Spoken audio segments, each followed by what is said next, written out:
Chapter 1. The Old Sea Dog.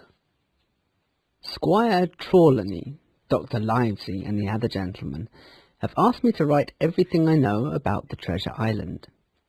Everything apart from where it is, and that's only because there's still some treasure left there. My name is Jim Hawkins, and it was with me that the whole story started.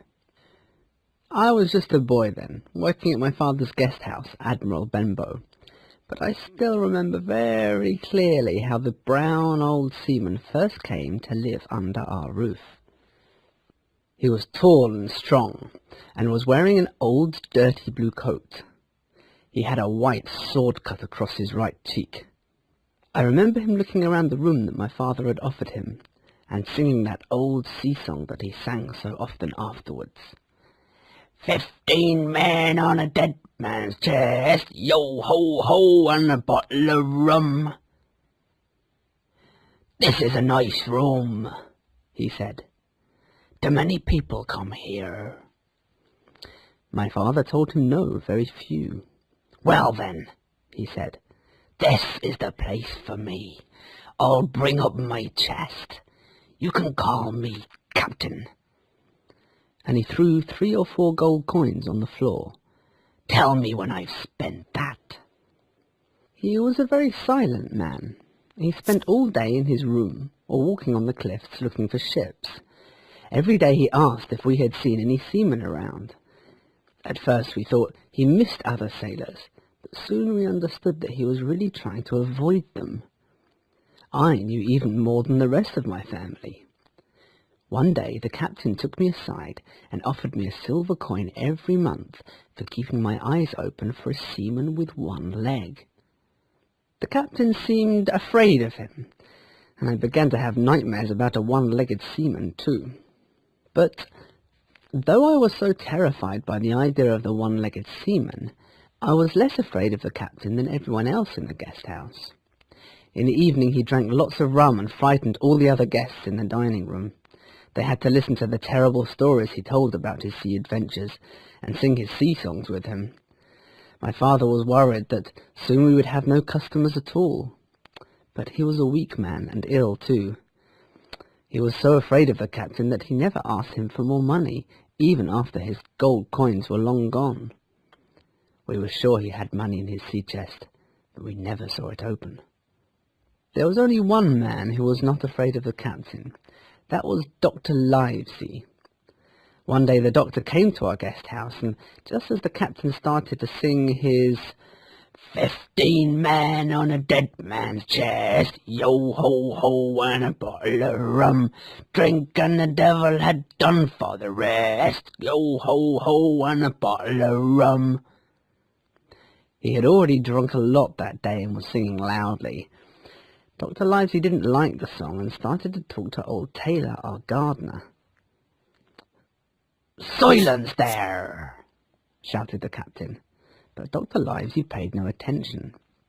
"Silence!" shouted the captain again. "Are you talking to me, sir?" asked the doctor calmly. "If so, I have only one thing to tell you, sir. If you drink more rum, soon there will be 1 dirty scoundrel less in the world." The seaman was very angry. He took out his knife and jumped towards Dr. Livesey. But the doctor was very calm. "If you do anything now, or ever I hear anybody complain about you," he said, "I'll find you and put you in prison immediately. I am not only a doctor, but also a magistrate." The captain went back to his seat like a beaten dog, and it was much calmer in our guest house for some time. But not for very long. One cold January morning, when my mother was upstairs with my sick father, and the captain was on the beach, I was alone downstairs preparing the captain's breakfast. Suddenly the door opened and a thin man with a white face came in. I noticed that he had only 3 fingers on his left hand, but he had 2 legs, so he wasn't the terrible 1-legged sailor I was looking out for. "Is this the table for my friend Bell?" he asked me. I told him I didn't know any Bell, and that the table was for the captain. Has your captain got a cut on his right cheek? Yes. Well, then he's my friend Bill. Is he in the house? I told him the captain was out walking. He decided to wait for Bill, as he called him. He didn't look nice, and I began to feel worried. He went outside the inn and was looking around like a cat waiting for a mouse. When he saw the captain coming back, he jumped back and hid behind the door. The captain came into the room and went straight to the table. "Bill," said the stranger. The captain turned around. "Black dog," he said, and his face changed. "What do you want?" "Bill, let's talk like old friends," Black Dog said. They asked me to bring them rum, and then sent me back to the kitchen. I did my best to listen, but I couldn't hear much because they were talking very quietly. But then they both got angry and started to shout. Soon they were fighting and throwing chairs and tables in anger. It didn't last long, and as I came into the room I saw Black Dog running away. The captain clearly won the battle, but he didn't look good himself. He fell on the floor and couldn't get up again. Fortunately, Dr. Livesey came into the guest house at that very moment. He examined the captain and told me that he had just had a stroke. Then he helped me carry the captain to bed. "Just as I told you, Billy Bones. Now stay in bed for at least a week and no rum," the doctor said. "One glass won't kill you, but if you have one, you'll have more, and then you'll die." It was about noon that day when I went upstairs to give the captain his medicine. He was very weak and looked frightened. "You saw that seaman today, Jem. He's bad, but the others are worse than him.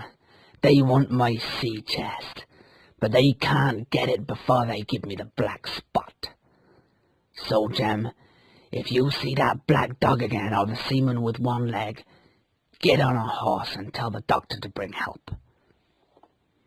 But for the next few days I had no time to look out for any seaman or look after the captain much.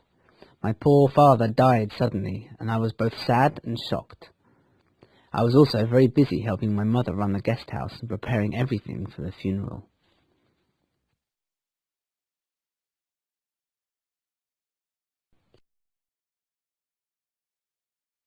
Chapter 2. The Brown Packet. It was the day after the funeral that the old blind man appeared. He knocked with his stick on the door. "Can you kindly inform me, my dear friend," he said, "where I am now?" He was wearing an old dirty sea-coat with a hood over his eyes. "You're at the Admiral Benbow Inn, my good man," I answered. "I can hear you have a young voice. Will you give me your hand, my friend, and take me inside?" As I gave him my hand, he gripped it with such strength that I couldn't move. "Now, boy, take me to the captain, or I'll break your arm," he whispered in a cold, ugly voice. I was too frightened to protest and went straight upstairs. When the captain saw us come in, his face suddenly changed. He was frightened. He didn't move. "Now, Bill, business is business. Give me your left hand." The captain did so, and I saw the blind man put a piece of paper into it. "And now that's done," he said, and left the room quickly. The captain looked at the piece of paper and said, "That's a black spot." The paper was blackened on one side. "But what's a black spot, Captain?" I asked. "It's a message, my boy," he said. "I have time till 10 o'clock to save my life." Then he tried to get up from bed, but he couldn't. He fell on the floor with his face turned white. He was dead. I ran to my mother and told her everything about Black Dog, the blind man, and the black spot. "It's 6 o'clock now, and we have time till 10, she said. "We'll run to the village for help, but first we have to take the money that the captain still owes us. It must be in his chest." It sounds easy now, but first it took us a lot of time to find the key to the chest. Finally we found it around the captain's neck. Then we found a lot of coins in the chest, but they came from around the world. My mother had to count how much they were worth in English pounds. This took hours. "I'm an honest woman," my mother was saying as she was counting out the coins. "I don't want to take any more or any less than he owes us." It got darker and darker, and she was still counting. Suddenly we heard some voices outside. We both got really afraid. "I'll take this," my mother said, and took one more handful of coins from the chest. "And I'll take this," I said, and took a brown bag with some papers inside. And we ran out and hid behind the bridge behind the guest house. Just then we heard 3 men running into the guest house. "Bell is dead, Pew!" one of them shouted. "Someone was here before us." "But is it there?" I heard the blind man's voice asking. "The money's here," the others answered, "but we can't find Flint's map." "It's the boy. He took it," shouted the blind man Pew. "We must find him." My mother fainted under the bridge, and I nearly did as well, I was so afraid. But then we heard horses coming in our direction. All the men ran away, apart from the blind Pew. The horses were galloping down the hill, and Pew wanted to escape, but made a mistake and ran straight under one of the horse's hooves. The rider tried to save him, but he couldn't. Pew was dead. The rider was Captain Dance, a police officer. He had heard of a pirate ship on the beach and had come to look for the pirates. I ran to him and told him my story while his men ran after the pirates. But by the time they reached the beach, the pirate ship had already gone. "Well, at least I'm finished with this man Pew," said Captain Dance. We took my mother to the village and went back to the guest house. Everything was broken. Furniture, glasses, everything. "Did they take anything?" asked the captain. "They took all the money from the chest," I said, "but I think I have the thing they wanted most. I'd like to get it to a safe place. Maybe Dr. Livesey?" "Absolutely," Captain Dance said. "We'll go straight there." When we arrived at Dr. Livesey's place, we discovered that he had gone to have dinner with Squire Trelawney, so we went there too. I had never seen the squire so near. He was a very tall man, with a big red face and black bushy eyebrows. Everybody knew he was a good man, even if sometimes quick-tempered. "Come in, Captain Dance," he said with a smile. "What brings you here?" As Mr. Dance was telling the story, the squire and the doctor became more and more interested in it. They invited us to dinner, and after we had finished and Captain Dance had left, the doctor asked me, "So, Jim, you have the thing that those pirates wanted so much, is that right?"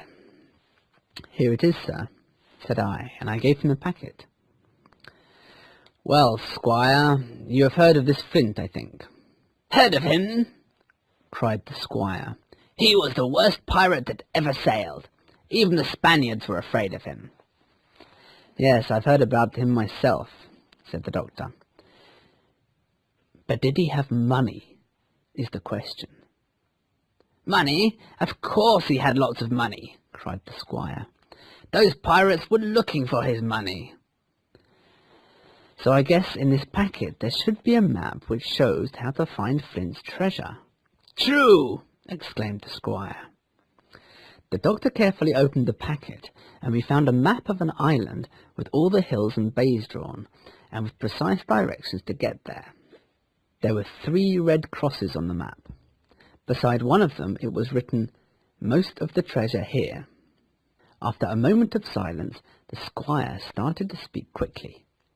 "Livesey, we'll all go to the sea and we'll find it.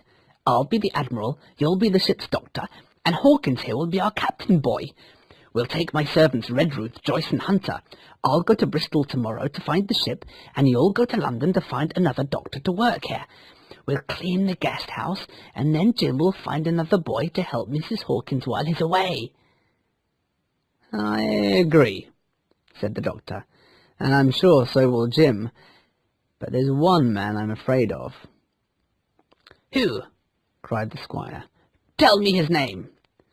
"You," said the doctor, "because you can't hold your tongue." "Livesey," said the squire. "I'll be silent as a dead man."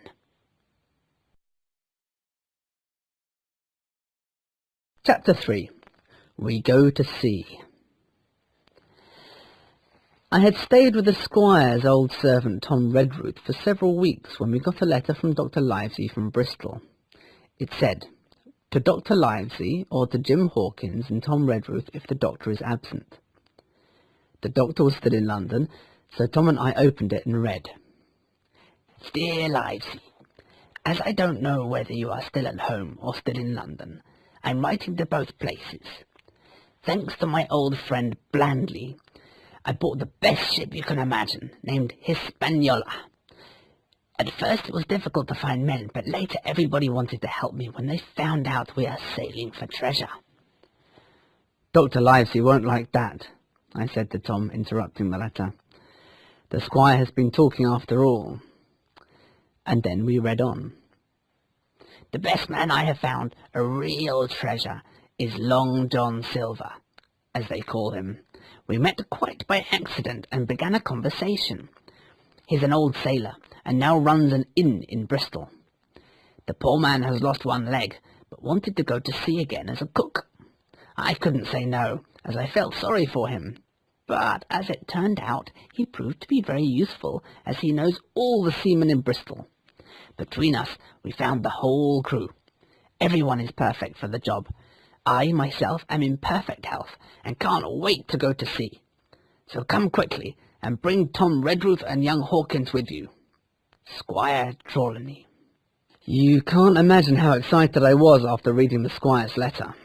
I was still just as excited when after 2 days me and Tom arrived in Bristol. It was early in the morning, and we went straight to see Squire Trelawney. We had breakfast with him, and soon after the squire sent me with a message to John Silver's inn. I don't need to tell you that when the squire described him as a one-legged sailor, I was afraid that he might be the same person that our old captain had been talking about. But the moment I saw him, I knew he couldn't be a pirate. He didn't look like the other pirates I had seen. His clothes were clean, and his face intelligent and smiling. He was tall and strong, and he hopped around on his one leg as quickly as any other man on two. "Mr. Silver, sir?" I asked, and gave him the message from the squire. "To be sure, it is my name," he said, and quickly read the note. I gave him the message from the squire, and he quickly read the note. "Oh, I see. You are our new cabin boy. Pleased to meet you." Just then, one of the customers stood up and ran to the door. I knew him. "It's Black Dog!" I cried. "Stop him!" "I don't care about his name," cried Silver, "but he hasn't paid his bill. Harry!" He turned to one man. "Run and catch him." "Who did you say he was?" "Black Dog. Has Mr. Trelawney not told you about the pirates?" "A pirate in my house!" shouted Silver. "I had no idea." I watched him carefully, but when Harry came back without Black Dog, Silver was so angry that I had no doubt at all that he was an honest man. "This is really serious," he said. "I'll go to Mr. Trelawney with you to tell him about it." As we were walking, he told me many interesting stories about the ships we saw, and I was sure we would be best of friends on the ship. When we got to the squire's room, Dr. Livesey was with him. We told them the whole story, and we all agreed there was nothing we could do about Black Dog getting away. With that, Long John left. "Everyone on board by 4 o'clock today!" shouted the squire after him. "Aye, aye, sir!" cried the cook. "Well, squire," said the doctor, "you know I generally don't trust your discoveries, but I really like this man Silver." "He's perfect!" cried the squire. By 4 o'clock we were all on board. It was clear that the squire liked all the sailors apart from the captain, who seemed to be angry with everything on board, and was soon to tell us why, for he had hardly got down into the cabin when he came and said, "Sir, I think it's better to tell you the truth. I don't like the men, and I don't like this voyage." "And maybe you don't like the ship?" asked the squire angrily. "I don't know about the ship yet. I have to see her at sea," answered the captain calmly. "And maybe you don't like me either," cried the squire in anger. "Now," said Dr. Livesey, "let's not argue. Captain Smollett, can you please explain why you don't like this voyage?" "I became captain of this ship in secret. I was told only you knew where we were going. But now I can see that all the men know more than me. Now, this is not fair, is it?" "No," agreed the doctor. "Next," said the captain, "I hear from my men that we're looking for treasure. I don't like treasure voyages, and I hate secret treasure voyages, but especially when the secret has been told. I've heard that you have a map of an island, and that there are red crosses on the map, and that the island lies—" and here he gave the precise position. We all looked at the squire. "I never told that," cried the squire, "to a soul." "It doesn't matter who it was now," said the doctor. "Captain, are you trying to tell me there will be mutiny?" "I don't have the right to say that, sir," said the captain, "but we need to be careful. I don't know who has this map, but I ask you, gentlemen, to keep it secret from me and my officer." "Thank you, Captain Smollett," said the doctor. "We'll do that." "I have heard you, and I will do as you ask, but I still think the worse of you, Captain," added the squire. "As you wish, sir," said the captain, and left. "Well, Trelawney," said the doctor, "you know I don't trust you, but I still think you found two honest men, that man and John Silver." "I agree about Silver, but I can't say Smollett is a good man," said the squire. "We shall see," said the doctor. All night everyone was busy preparing things for the voyage. It was early the next morning, and everyone was tired, when someone suddenly said, "Hey, John, let's sing." "Oi, oi, mates," he cried, and they started to sing. 15 men on a dead man's chest, yo ho ho, and a bottle of rum. It reminded me of all the pirates I knew, but I didn't have much time to think about it, because at that very moment the anchor was pulled, and we began our voyage to the Treasure Island.